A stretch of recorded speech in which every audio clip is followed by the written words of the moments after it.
పాటలు పాడేవాళ్ళకి మాటలు మాట్లాడని చెప్తే ఎలా మాట్లాడారు? స్టోరీ ఫామ్ చేయటం కష్టం, డైరెక్ట్ చేయటం దాంట్లో కష్టం, యాక్ట్ చేయటం దాంట్లో కష్టం, కెమెరా కూడా కష్టం, ఆర్ట్ డైరెక్షన్ కష్టం, మ్యూజిక్ చేయడం కష్టం, పాట చేయడం కష్టం, పాటలు చేయడం కష్టం. ఇంత కష్టపడి ఎందుకు చేయాలా? ఊరుకుండా చేయాలా? ఇంత కష్టపడి చేస్తే చూసేవాళ్ళు సుఖంగా ఉండాలని.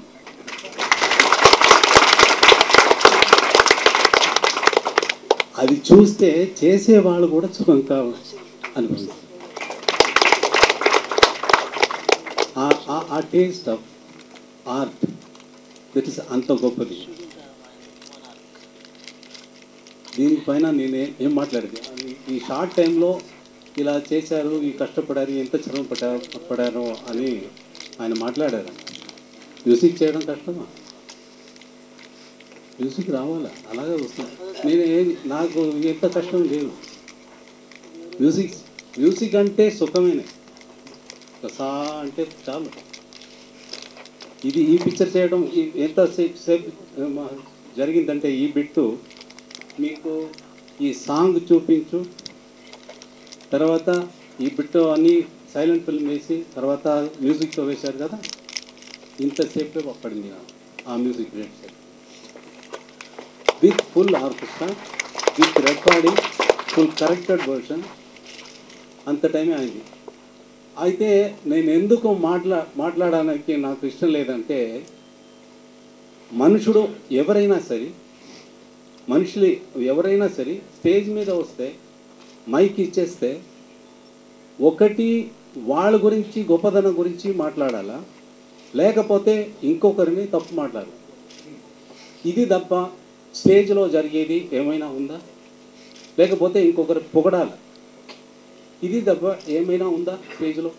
ఇంతవరకు మీరు ఎన్నో వేదికలు చూశారు. దానికోసమే నేను స్టేజ్ ఎక్కడం కష్టం.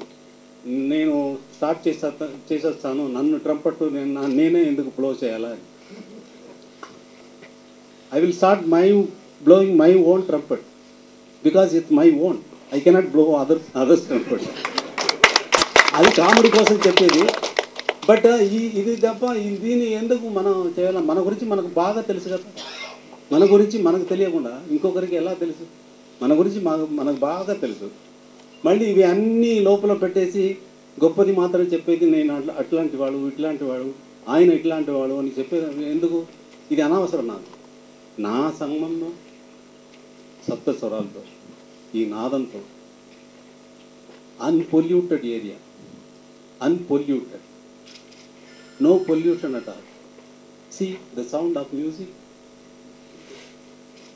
సత్యం అయితే అది కొట్టాల, గంటలు కొట్టినట్టుగా. నేను సత్యం చెప్తే అది కొట్టాల, లేకపోతే అది సత్యం కాదు, నా మాటలే కాదు. ఈ పిక్చర్ వర్క్ చేయడానికి నాకు చాలా సంతోషం. ఏంటంటే ఫస్ట్ టైంగా డైరెక్ట్ చేస్తున్నారు. ఆయన టేస్ట్ ఎలా ఉంది అనేది మీరు అందరూ చూడకపోతున్నారు, అప్రిషియేట్ చేయకపోతున్నారు. అవి అన్నీ నేను వినాలా, దానికోసమే ఇక్కడ వచ్చాను. ప్రకాష్ రాజ్ నా మీద ఉన్న ప్రేమతో, నా మీద ఉన్న అభిమానంతో అడిగితే నో అని చెప్పకుండా చేశాను. ఈ అవకాశం ఇచ్చింది, చాలా థ్యాంక్స్. చదువుకునే రోజుల్లో చాలా సాయంత్రాన్ని అమ్మాయిలు లేకుండా రొమాంటిక్ కానీ, డబ్బులు లేకుండా ఆనందాన్ని ఇచ్చిన విషయం. ఇప్పుడు పాటలు వింటుంటే కొంచెం ఇబ్బందిగా ఉంటుంది, కానీ ఆయన పాటలు వింటుంటే ఆనందంగా ఉంటుంది. నిజంగా అంటే ఆయన గురించి మాట్లాడాలంటే నిజంగా నాకు ముందు భయంగా ఉంది. ఎందుకంటే చాలా విషయాలకి మనం అనుకుంటాం. నాకు బాగా నచ్చిన విషయం ఏంటంటే, ప్రకాష్ రాజ్ గారు ఒక సన్నివేశం వేసి మ్యూజిక్ లేకుండా ఇది ఎలా ఉంటుంది, ఇళయరాజా గారు చేసిన తర్వాత ఇది ఎలా ఉంటుంది. నాకు తెలిసి రీరికార్డింగ్ పాడుకునేలా చేసిన వ్యక్తి నాకు తెలిసి ప్రపంచం మొత్తం మీద ఇళయరాజా గారు ఒక్కళ్ళే. ఎందుకంటే నేను ఇంగ్లీష్, ఫ్రెంచ్, ఇటాలియన్ ఇప్పుడు అందరూ అన్ని సినిమాలు చూడగలుగుతున్నాం, వరల్డ్ సినిమా అంతా. నేను ఎక్కడ కూడా అంత తాకుతూ పాపులర్గా ఉండేలాగా, అంటే ఆయన యాక్చువల్గా మాట్లాడతారు, తెర వెనకాల మాట్లాడుతూ ఉంటారు.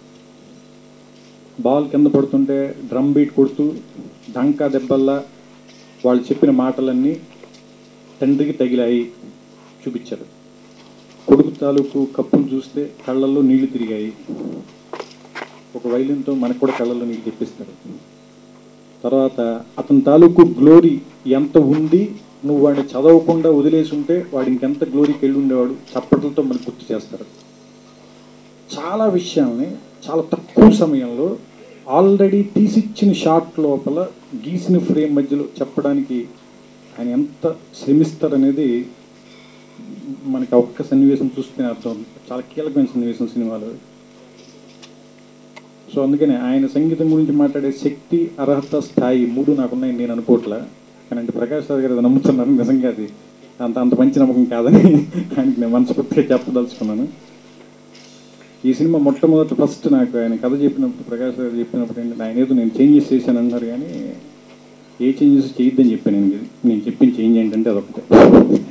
సో అందుకే మీరు అనుకున్నది తీసేయండి అని చెప్పాను.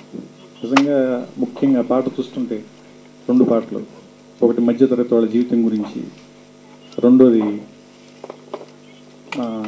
జీవితంలో ఉండే ఆశలు, పడే కష్టాల మధ్య ఉండేటువంటి సంఘర్షణ చాలా అద్భుతంగా అనిపించింది. ఈ సినిమా చాలా మంచి హిట్ అవ్వాలని,